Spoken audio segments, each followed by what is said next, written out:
By now, I'm sure you've heard that Benedict XVI gave an interview in the Vatican Gardens yesterday with a veteran Italian journalist, one not known for being part of the St. Gallen group or sympathetic to their cause. In that interview, Benedict had some choice words for those of you who say he is still the Pope. He unequivocally rejected that notion that his retirement was not valid. This is an important story, and I'm certain that those who hold to that position will not accept what he said, because in that interview, he did not address any of their concerns in any meaningful way.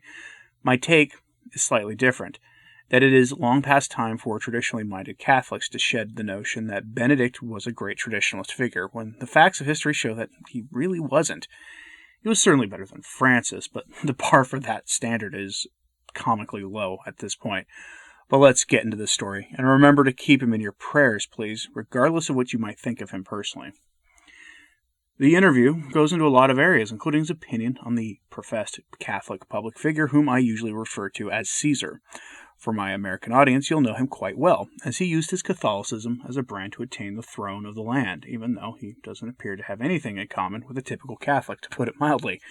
Benedict called him devout and said of his allegiance to the Moloch issue that he has a personal opposition to the practice, as if that has ever been a position that a Catholic could take on such a question that should be so easy that children can give you the right answer to it. I know, because I've seen video of that.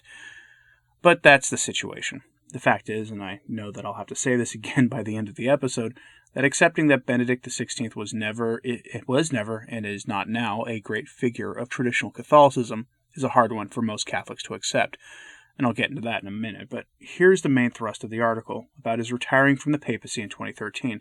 It's a lengthy quote, but worth it.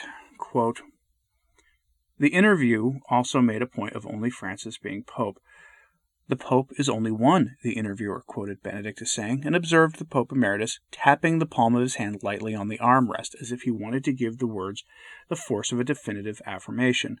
This matter is of considerable frustration to Benedict, who is aware of heated debates that ensued after his selection that he may still, in some way, be Pope. Now, I'll interject, when they say his selection, they mean Francis's.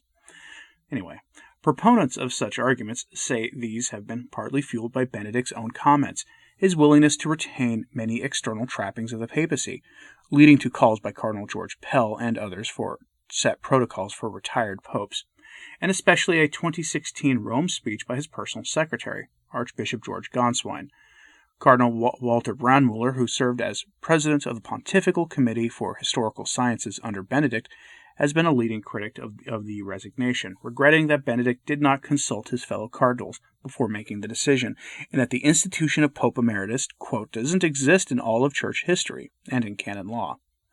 According to the interviewer, Benedict seemed in the interview to want to, quote-unquote, exorcise the, quote-unquote, disorientation, astonishment, and slander that accompanied his decision to resign. The unicity of the papacy, he says, is self-evident to him. His interviewer wrote, adding that in his view, that understanding does not apply to some sectors of traditional Catholicism that are particularly implacable in their hostility to Francis.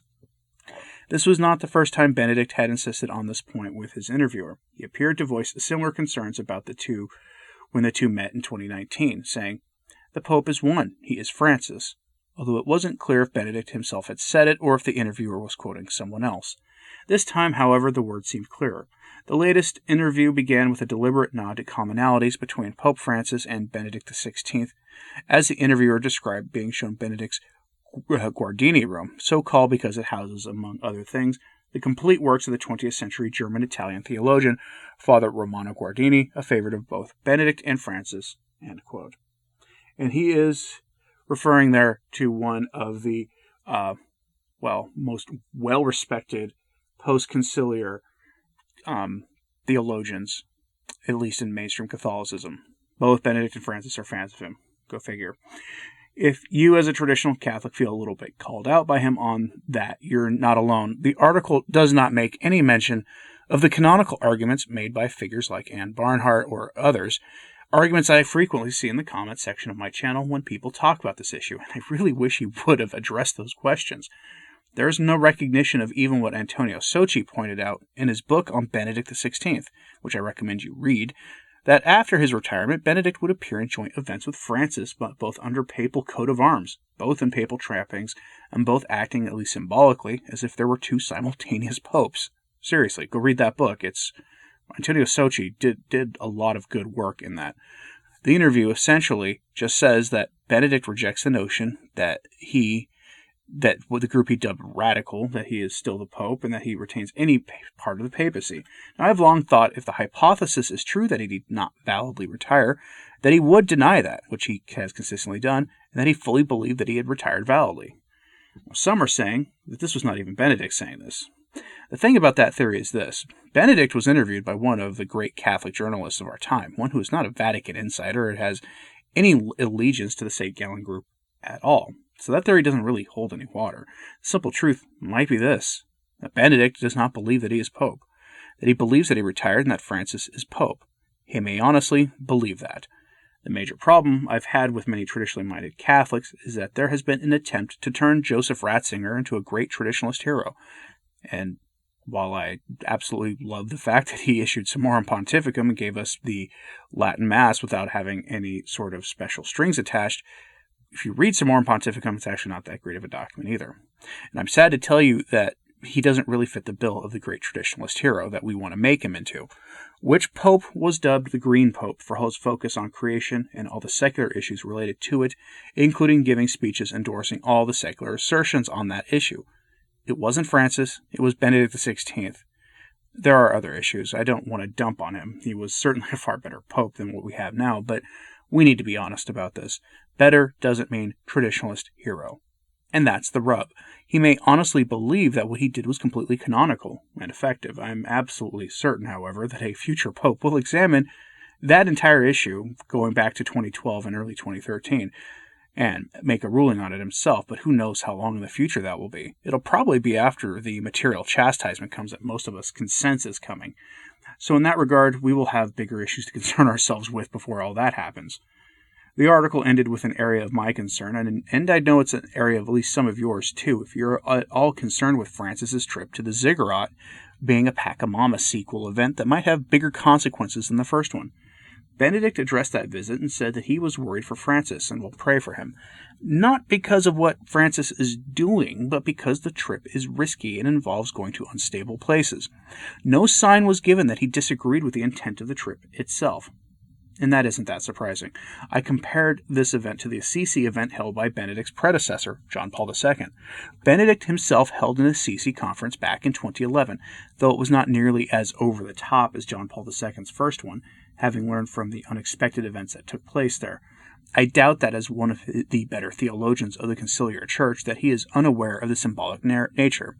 He is choosing to not comment on it at all for his own reasons. It's the laity and certain members of the hierarchy that are concerned with this. Do not be surprised if Vigano or the auxiliary bishop from Kazakhstan, who I can't name here, comes out with statements on this trip after the fact. In fact, if neither of them do, I would be absolutely astonished. But Benedict, at least publicly, seems fine with it. Think about that for a while, and when you do, remember that throughout his career, he attempted to fix the image of Teilhard de Chardin. So that's the story. It made waves yesterday, and I wanted to reflect on this with you, and I wanted to do it in the bigger picture of everything that's going on this week. And what do you think about this? Honestly, I'm not sure what to think.